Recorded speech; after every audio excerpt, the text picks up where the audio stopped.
না তোমার 1 2 3 4 5 6 7 8 8টা সাজনা সংগ্রহ হয়ে গেছে মাশাআল্লাহ দিলে সুন্দর সাইজ দিছে এটা দেখছো মাশাআল্লাহ কয়েকটা গাছ আমারে 2 দিন পর পরই বেগুন দিতেছে মাশাআল্লাহ একদম কালার কি সুন্দর আসছে এটা আমার সুন্দর কচি একদম নরম ডাল জায়গাতে এত লাভ আছে আমার সুবহানাল্লাহ আলহামদুলিল্লাহ আজকে আমাদের শখের সাত বিলাস থেকে এই যে আমরা বাজার করে ফেললাম আজকে আমাদের সংগ্রহ মূলা বেগুন সজনে পেয়ারা লাউর গাছের কুচি কুচি পাতা তো চলুন সম্পূর্ণ ভিডিওটা দেখি আমরা আজকে কিভাবে আমাদের শখের সাত বিলাস থেকে এই বাজারগুলো করলাম। আসসালামু আলাইকুম, সবাই কেমন আছেন?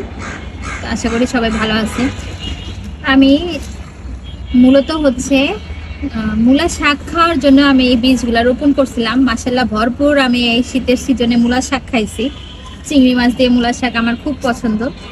তা এখন হচ্ছে এই মূলা গাছগুলো দেখেন কি সুন্দর ফুল হয়েছে। কে কে মূলার ফুল চিনেন বা না দেখে থাকলে দেখতে পারেন, কি সুন্দর মূলার ফুলগুলা।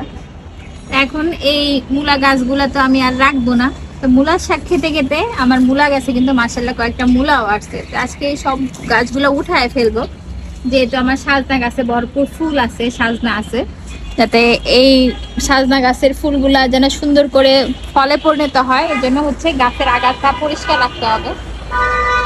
তো এই কারণে হচ্ছে আমি আজকে এই মূলাগুলা সংগ্রহ করব, মানে যে কটা মূলা হয়েছে খাওয়ার মতো নিব, আর বাকিগুলো আমি হচ্ছে ফেলে দিব। মাশাআল্লাহ এগুলো কিন্তু লাল মূলা দেখেন। আসলে মূলা কার কার পছন্দ? আমার বাসায় তো মূলা খুব একটা খাওয়া হয় না। এটা কেমন 2 পা হয়েছে, কিন্তু মূলা শাকটা খাওয়া হয়। এই যে কি সুন্দর, কোন রকম যত্ন ছাড়া মূলা হয়েছে, লাল মূলা। এগুলা দিয়ে আজকে চিন্তা করতেছি এই আমার গাছে কয়েকটা সাজনা নিয়ে, বেগুন নিয়ে, কয়েকটা কচি, অনেকদিন লাউ শাক খাওয়া হয় না, সবগুলা দিয়ে যদি একটু সবজির মতো করে একটু মাছ ভেঙে যদি রান্না করি ভালোই লাগবে।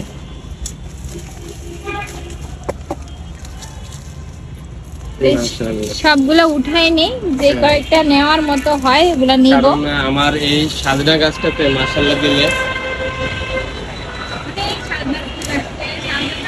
মাশাআল্লাহ দিলে অনেক ফুলের সমাহার, অনেক মাশাআল্লাহ